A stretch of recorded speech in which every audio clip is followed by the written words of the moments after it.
Cambridge Insider Podcast. Hello, everybody. And thank you once again for joining us for another episode.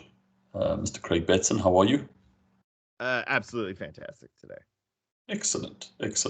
A little bit of a progress update, I suppose, is the best way to describe this episode. Updating on a few specific things that have specific relevance to, of course, international education, but our school partners in the US. So let's kick things off. I think first and foremost, probably the most important thing to talk about when we are having a COVID-related conversation in the US is vaccinations. Talk to me a little bit about what's happening in the world of vaccinations.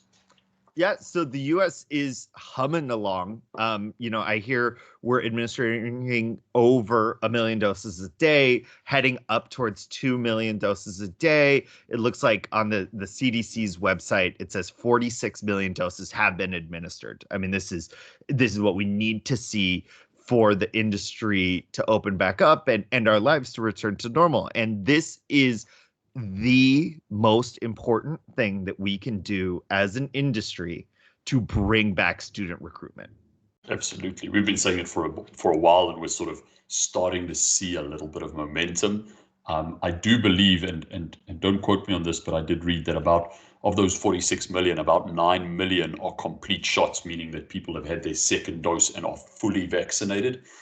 So again, these are promising data and promising results that we are seeing coming in.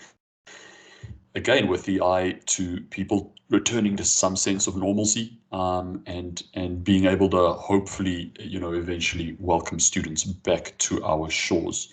Another thing that I did want to mention about the vaccination, which is very positive, I believe it was last week, but Johnson & Johnson have applied for emergency authorization. Is that correct? Yeah. They've applied. I haven't seen it been announced yet, although we're recording this on a Thursday and it'll come out on a Monday.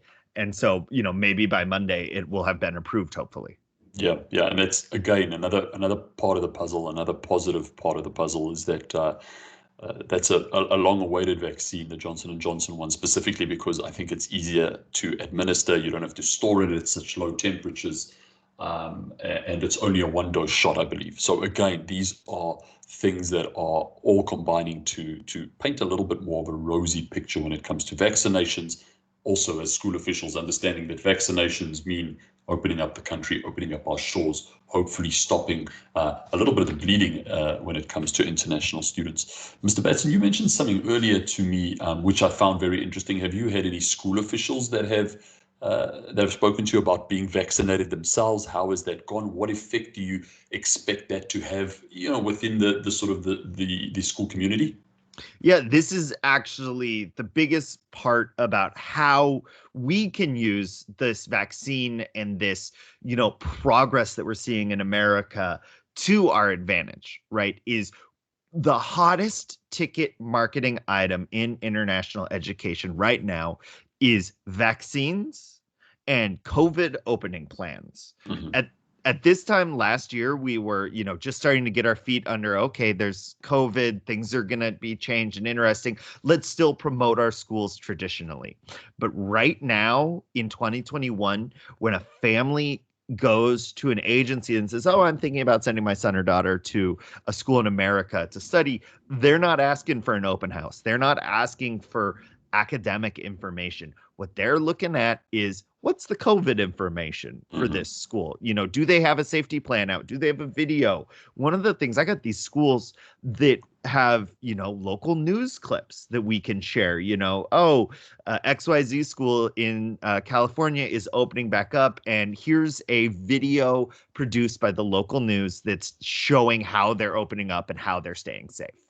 Absolutely. You and I this week, as well as executive producer Dean, have been working on some of our consulting partners at Cambridge that we've brought on recently have been asked to appear at the agency summit. So that's certainly something that we've worked on, is to make sure that we have videos available to illustrate what are those COVID plans, what are those contingency plans as it stands right now, and looking to the future as well. So certainly something that I remember us and recall us chatting about a few weeks ago, and something that's very, very important for us to do. Do you think it's worthwhile for schools, in the event that, let's say, teachers get vaccinated, that they have maybe some of their teachers as a little spokesperson for, hey, I got vaccinated. This is part of our school's effort to get back up and running, back to normal. Here's a little video of my, vaccination experience? Or do you think that might not be useful? Well, this is what we talked about in the last episode. And if you haven't heard it, go back and find it, talking about ways that we're looking to market ourselves moving forward. And we now need to find the students and make them want to come to our schools. And I think, Stephen, I think that is a brilliant idea. Is, make a short little video. Maybe you send it to only students that have been accepted and like, hey, look, we've already vaccinated our teachers, and this is what a classroom looks like under COVID regulations. This is our plan. I spend a lot of time on school websites reading COVID vaccination plans, and oh boy, are they detailed, and I love it. I'm a detailed guy. But I tell you what, you send a 20-page, 12-point font PDF to a family, and they're going, I can't understand this. Not only do I not, my English isn't that good, and it's also, boring. It's 20 pages. It's not very good. It's not in their native language. And so we need to be able to find marketing materials that we can send to families, short videos, clips, pictures of our COVID plans to make sure our potential students understand this. And as you say, that's the hot ticket item. Every single school will have a virtual domestic open house that they can share with that market. What's going to make you different? Maybe a little video by a teacher getting vaccinated, maybe a little in the classroom video. Those are the things that are going to differentiate you from the group. All right, so vaccinations, we'll continue to update you as that continues to move forward. Hopefully we'll have more positive news as the weeks move on.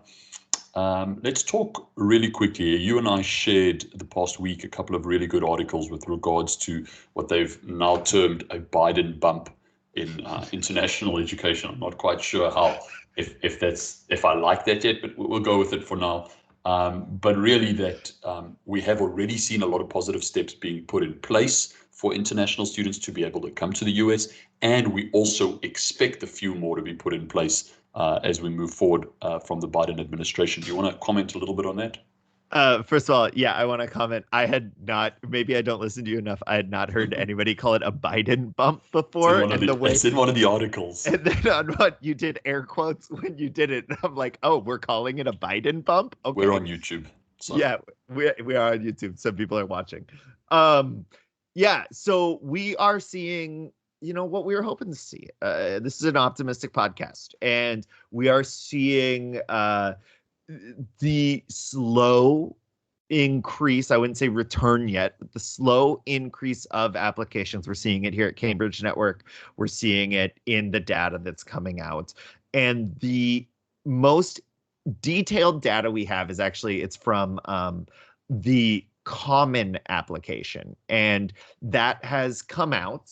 And it is showing, so this is the Common app for colleges, where, you fill out one application, you can send it to a number of schools, and they track where it has been, where the country of residence from students, international students that are applying from. And we are seeing growths in nearly every country. I don't have all the information for every country, but the countries they have listed: South Korea increased 3%, Vietnam increased 5%, UAE increased 10%. United Kingdom increased 23%, India increased 28%, Brazil increased 41%. China is the lone country that still has a decrease year over year. So we are seeing a minus 18% decrease in Common apps for colleges. Okay, so questions, because I know a lot of our listeners will be saying, well, that's not good. 70, 80% of my international students on my campus come from China. That's the first thing. The second thing is you're quoting university or college data. So where does that leave a US high school that has a majority of Chinese students that it either wants to get or has already on campus?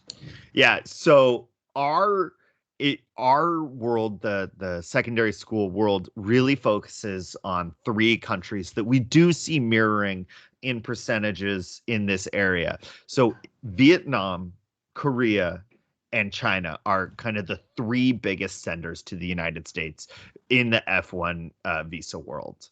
And so that is where we need to see our growth. And China is, I believe, over 50% of the secondary school F1 visa market. So seeing that continued decline is a really bad sign for us. So we got to see that increase. Now, the so-called Biden bump, I think we've, seen it be on the way coming. It's just there's still that big hurdle of the travel ban. Sure. Do we expect, simple question, but maybe not so simple, do we expect once that travel ban is lifted, and hopefully we do expect that it's lifted once sort of COVID starts to see a better trend in negative rates and the rate of transmission is lower, do we expect that travel ban to fall? Or what's the news that you hear coming out of the US? Yeah, so I do believe President Biden and Xi Jinping, the premier of China, I believe is his title, the leader of China, had their first call yesterday, February 10th. And so that was good. And it's going to go back to the normalization of relations. And hopefully we can start to see this, open up. But we're seeing things from both ends that they would like to return to a little bit of more normalcy, but we are still seeing the geopolitical aspects of it, of you don't just undo everything without getting something back for it. Whether or not it would be good for us, I guess, isn't the issue. That's, geopolitics in a nutshell. But you're seeing it from our end, and you're also seeing it from China. This was an article that I believe you sent to me, or our executive producer Dean sent, that is in the South China Morning Post. The title is, "Under Joe Biden, the U.S. looks to set to welcome back international students," and it talks about that. And the interesting thing, the article is great. The author's great, but the interesting thing is nothing in China gets published without the government supporting it. So someone somewhere decided this should be published as an opinion piece and make it to the international audience. And we firmly in this industry have for many years and continue to believe that this is beneficial to both countries, having international students specifically from China come to the US. So a few very interesting points there, and I think very, very relevant for anybody listening. Bearing in mind that hopefully with the end of the travel ban, as COVID starts to increase, we'll see that turnaround to a higher extent from the students coming in from China. Also bearing in mind something that we've mentioned a few times is that schools this year specifically from Chinese students should be expecting late apps. If you can keep your school open on a rolling admission schedule, absolutely do that. Also, I feel like I've said bearing in mind a lot, but bear in mind that it is the Chinese New Year, which I believe kicks off tomorrow. So to all of our Chinese, Vietnamese, Korean listeners, Happy New Year, Happy Lunar New Year. But to all of our school officials, remembering that for the next couple of weeks, there will be a little bit of a downtrend in communication and applications coming through, but we really do expect a later enrollment season this year as we start to turn this trend around. We will also get executive producer Dean to post all of these links for you, the CDC one. There's also a great Forbes article that we read about that did, I think that's where the Biden bump came from, was the Forbes article. The South China Morning Post article that Craig mentioned, which has some interesting reading between the lines. We'll have executive producer Dean post all of those in the show notes. Mr. Craig Batson, any final thoughts? No, I enjoyed it. We've been on a couple of weeks of, pretty serious, outlines, and it's nice to return back to the more podcasty, just talking about the news, providing a little bit of updates of the show. Send us a show note if you like this. If you didn't, our bosses here at Cambridge Network prefer us to do a little bit more serious podcasting. But we're young, we're hip, we're cool, and we know this is what the people like, is to hear Stephen and I talk about this.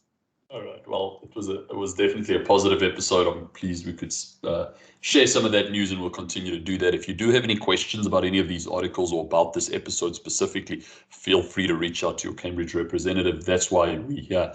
You are receiving cutting edge information. You're not getting this from any other agency. I can guarantee that. I want to see another agency that has a podcast. They probably don't. Cambridge is the place to be.